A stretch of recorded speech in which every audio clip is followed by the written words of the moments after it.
All right. Hello, everybody. Welcome to this week's episode of Step into the Pivot. And today is Valentine's Day. So happy Valentine's Day to everybody. As a Valentine's Day gift to all of our listeners, we have a fabulous guest, Kathleen Henderson. So, Kathleen, thank you so much for being here today. We really appreciate it. Well, thank you for having me. It's really a delightful way to spend some time. Yeah, I think we'll have some fun conversation today. So, Kathleen and I got to meet. She's known Evie for quite a while, and we got to meet a few months ago and spend some time together at a fabulous women's retreat that Courageous Being put on. And Kathleen is a psychologist and from Canada. So, out of our typical box, but she specializes in helping couples to reconnect and strengthen their relationships, which in my mind, no matter how long you've been married, everybody can use that. Everybody can use having that sort of conversation, that reconnection, all those kind of things. So I'm really excited about our conversation today. Ivana? Hey, Kathleen, so great to see you. It's so great to be here together. Yeah, A great to be with you too, Evie. love expert. And, Teresa mentioned the word marriage, and, having had the pleasure and the honor and the wonderful experience of chatting with you about relationships for a long time now. We've known each other for a few years.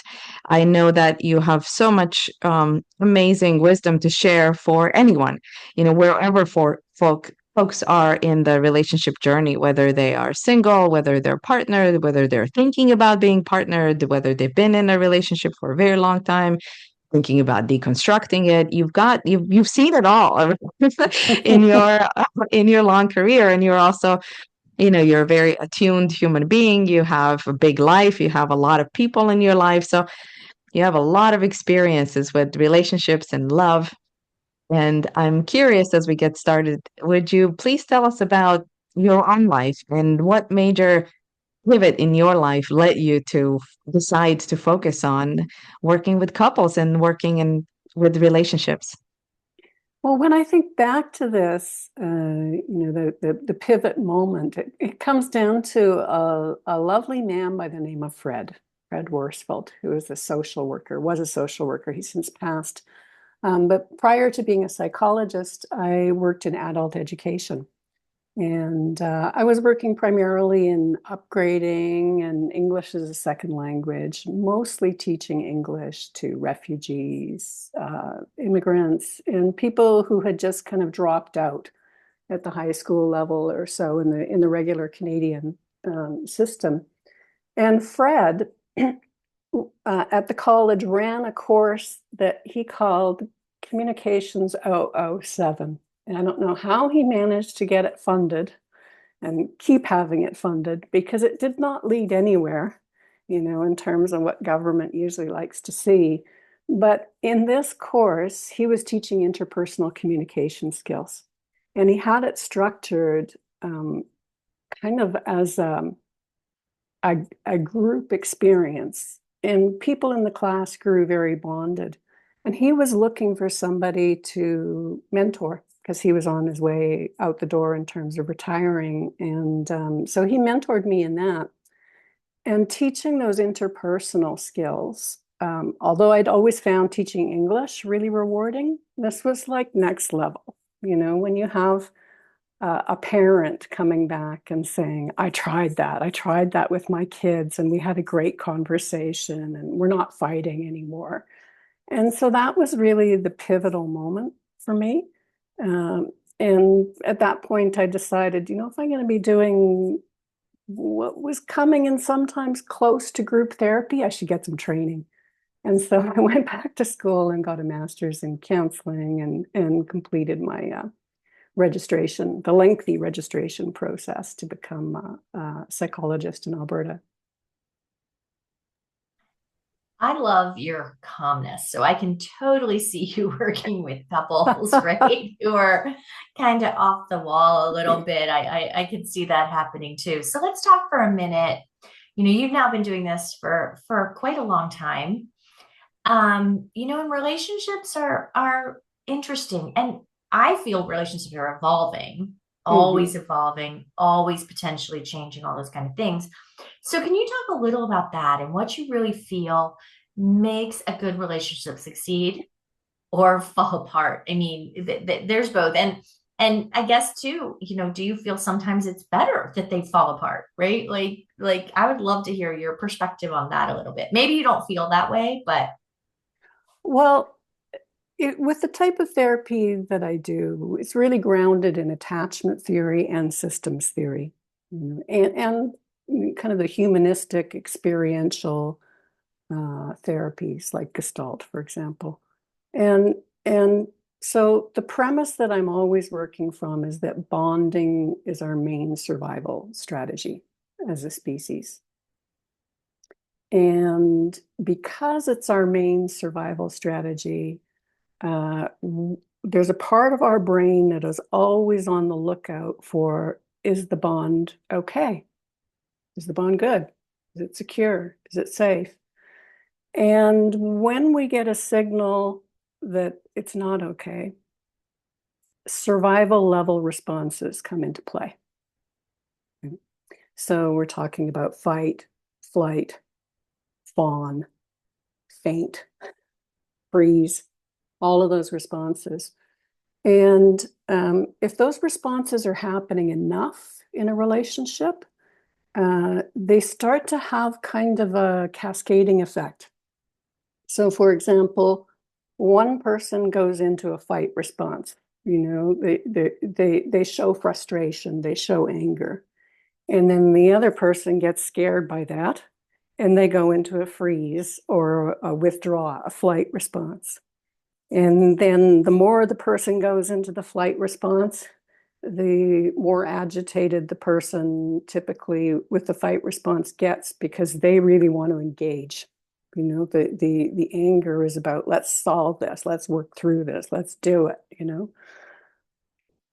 So, what makes for a bad relationship is really too much nervous system dysregulation, is being too often in that state, and then kind of having all of the behaviors that come out of that state. So, I could describe to you a couple that's really in distress. They would be feeling isolated from each other. They would be kind of hyper vigilant to threat cues. They would feel quite passive or helpless about altering the trajectory of the relationship. They would be mostly blaming the other person for lack of care or for behaviors that they dislike, and they'd be really focusing on the flaws. And a couple who is thriving, a couple with a secure bond, that's not experiencing so much nervous system dysregulation, will be authentically connected. They will be emotionally open and they will take emotional risks with each other.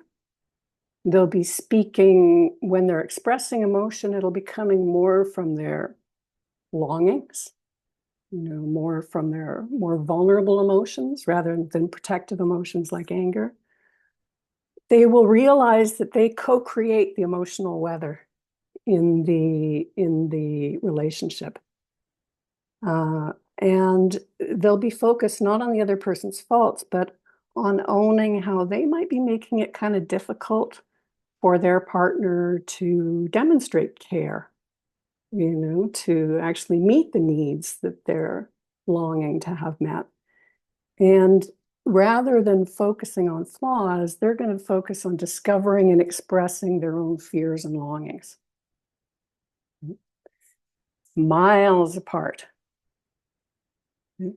And in terms of, should all couples kind of make it work? I think in my experience, when couples have completely detached, there's no coming back.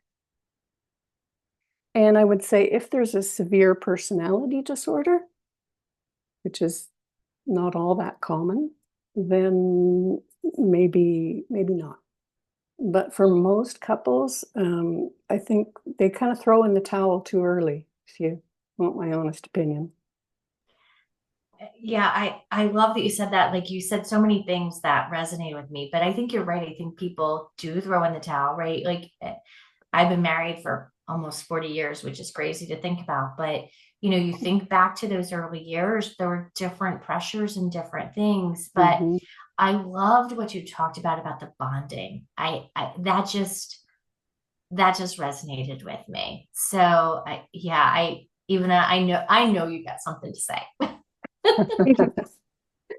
Well, I have more questions.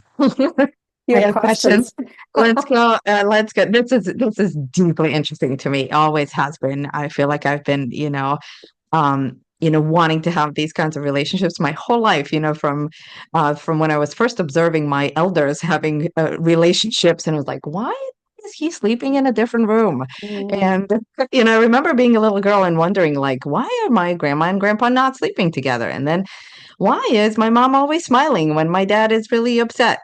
mhm, And things like that. So this has been really always so deeply interesting to me. And one thing you were describing the what sounds like a cycle or a system when people are mhm. sort of like looping around these you've taught me to think about, oh and ouch moments in the relationship. So maybe we can put a pin in there, and if you can come back to oh and ouch, that could be really Sure, interesting to sure. examine. But I wanna hear more about this part where you said in a couple that is, somewhere in the process. You didn't use this word, but it comes up for me in a healing process, and they are, you know, now able to look at their end of the system, their part of the cycle. Sounds to me like that requires some personal responsibility and there is a certain thing that's happening within that individual while still Mhm, staying in the system. So not leaving, not bailing, being mhm. in the system, but being somehow in more contained and responsible for their own nervous system. You talked about the nervous system. Yes, yes. Do I have that right? And from your experience, then how does people's individual personal growth play into the thriving or not of their relationship?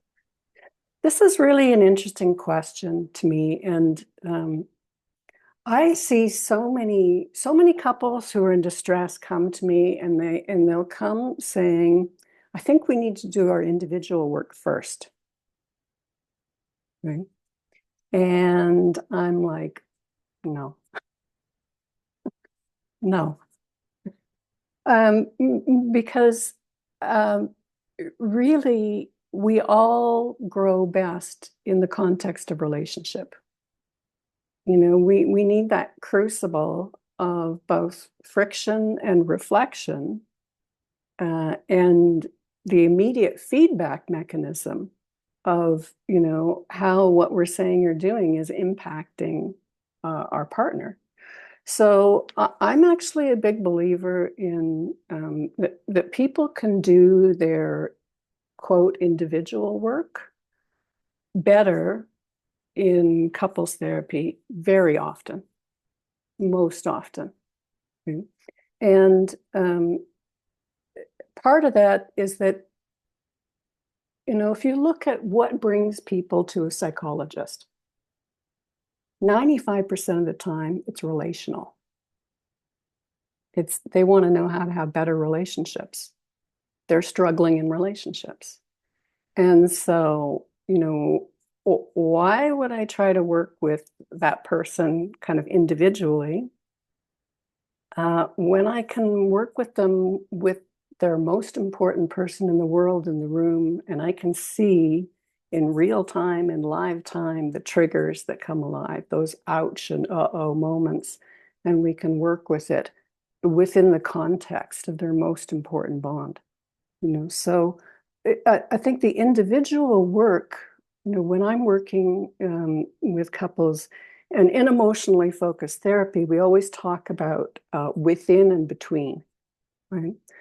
So there's an emotional process that's going on within, right? and then the emotions and behaviors that are happening in that process are then translated kind of into the couple, and then there's the between. So when I'm doing the individual work in a couple session, it will really be about slowing down the moment. Like those moments of distress when the nervous system gets dysregulated, and we perceive this threat to the bond, they happen like that. And the people aren't even really aware of everything that's happening in that moment. So we slow it down, we put it under the microscope, we examine what was the trigger, what was how did it immediately hit my body? That's where we'll talk about an ouch or an uh-oh. Did it land as alarm or fear, or more in the range of hurt? It's usually going to be one or the other, combination of both. And then we'll look at, well, what does that hurt make you do? What would your partner see on the outside when you're feeling this fear or this hurt on the inside? And it'll almost always, it's pretty predictable. It's going to be fight, flight, freeze, appease. So it'll be they'll hear my voice go up. They'll see me getting frustrated. They'll see me shut down. They'll see me leave the room. They'll see me go quiet. They'll see me just smile, like your mother, like you're talking about. Yeah. Yeah. You mentioned faint when you were first organizing it. Can you explain for our audience what faint is? Because I think we know fight, flight, freeze. Shut down. Just like you'll see people going into kind of a collapse. Sometimes I remember interactions with my now former husband, before I learned about EFT and negative cycles, and we'd be in a negative cycle, and I would see him almost literally like going to sleep, like looking drowsy. That's faint. Yeah. In the trauma literature, you'll hear it talked about as that's the response of the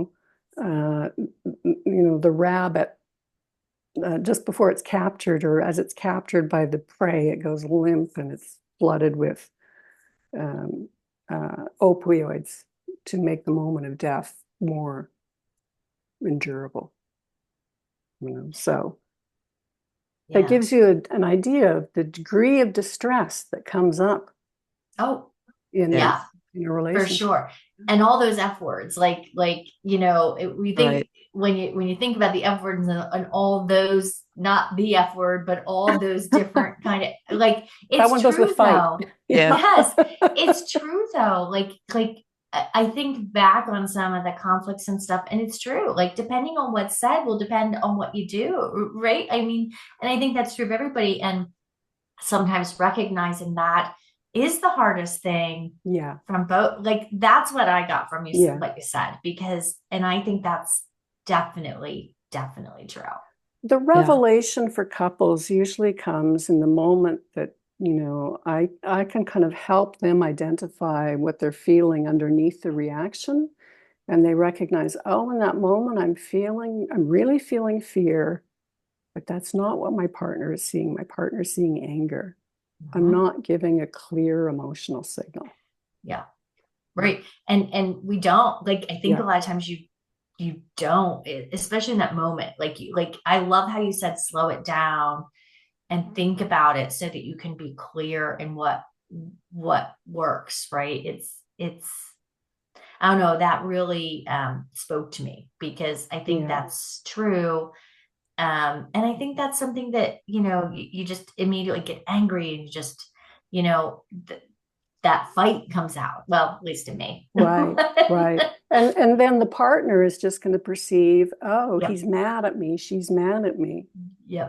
And so this is where the cycle comes in. So, one person goes into the fight response, they get angry. The partner takes it in as, she's mad at me.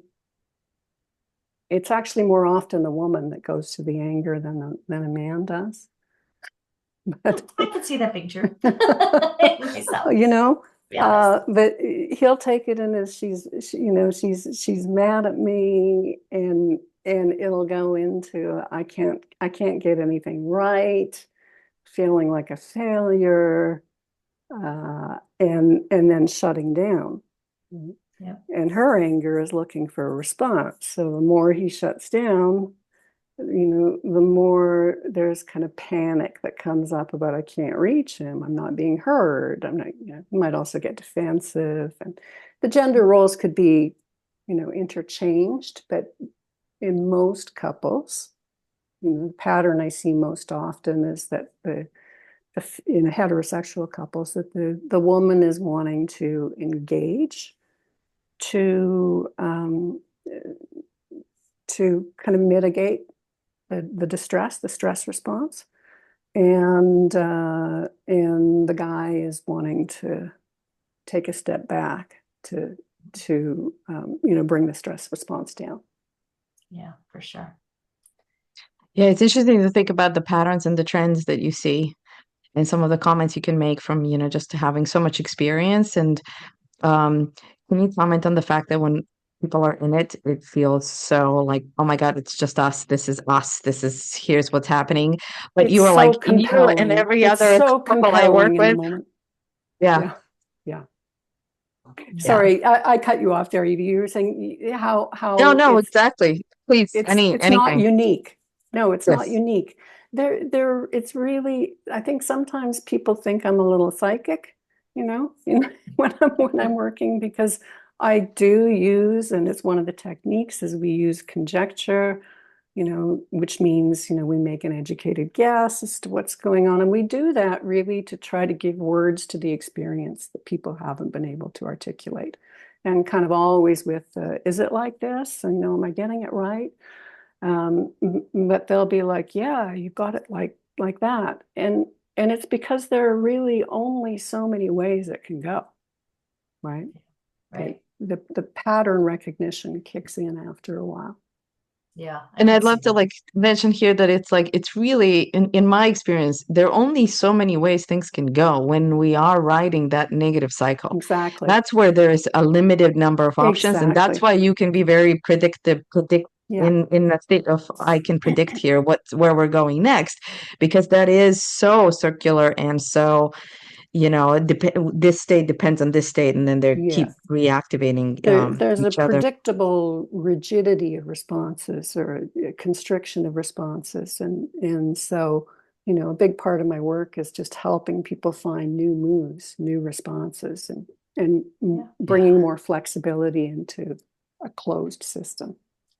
That's what I was going to say. When you get to that place where you're saying, like, wait, how am I here making it more difficult for my partner to be operating from a basis of caring? Am I Yeah. operating from a basis of caring? All of a sudden, we're no longer riding that loop-de-loop, and Yes. there is, creativity now. A lot of new things can Yes. emerge. And I just want to bring us back to that conversation about individual work and couples work, and say that from what I heard you say is like, do it in the relationship, within the relationship, look at the system and work on your end of the system by being in Absolutely. it. That doesn't mean that we cannot really be taking our relationship experiences further by taking an independent look at what is going on with us Yeah. um, when nobody's in the room, right? If I Right. start to understand my fight and flight and freeze responses Exactly. based on my trauma and my history, when my partner is nowhere in the room, I am going to be able to show up in that, couples work more, openly. Yes. So just That wanted to is clarify that's that, right? that's very helpful. That's very helpful. Yeah. And most often the triggers will come when the other person's in the room. For sure. Right? All right. Yes. So we are almost out of time, but I before we go to our final question, I did want to ask you, I'm sure you've witnessed shifts in couples who come to Oh you for yeah. help, Yeah. right? Can you share like one of your biggest or favorite kind of aha moments from your work? I think that's such I think our listeners would love to hear the great end result that you may have gotten from one of your couples Oh that you've my worked gosh. You know,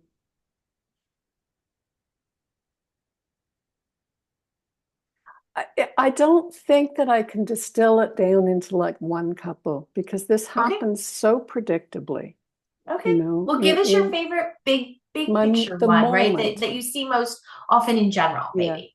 It's like the moment is when I see somebody moving from that vigilant, unwilling to risk vulnerability place. And I see a couple that has been just at each other and blaming each other and trigger, going into stress response. And the first moment that one of them turns to the other with vulnerability and says, when you see me or hear me, harping about the dishwasher, what's really happening for me on the inside is I'm scared that you don't care. And I see their partner tear up, and that's the beginning. That's the beginning of breaking the cycle. And from there, those moments of tender, authentic connection start to build on each other. And the couple kind of finds their way out of that negative cycle. It never goes away completely, but they find a way to really contain it and not have it take up so much room in their relationship. And they find their way back to each other. And for me, that's what keeps me working in this A beautiful trial. segue. Yeah, I yeah, tear please. up too. Yeah, I tear right. up too.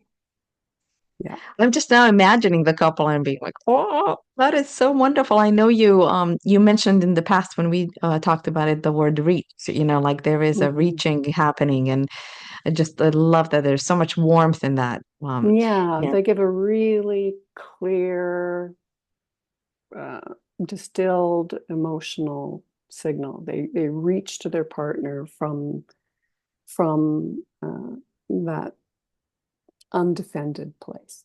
Mm. Yeah. And since we're reaching the end of our conversation right now, we wanted to bring this back to you, and you were just nicely actually setting this up, saying that you have an experience too in that moment when there is that connection happening from, a place of this powerful vulnerability. How is working with couples for you?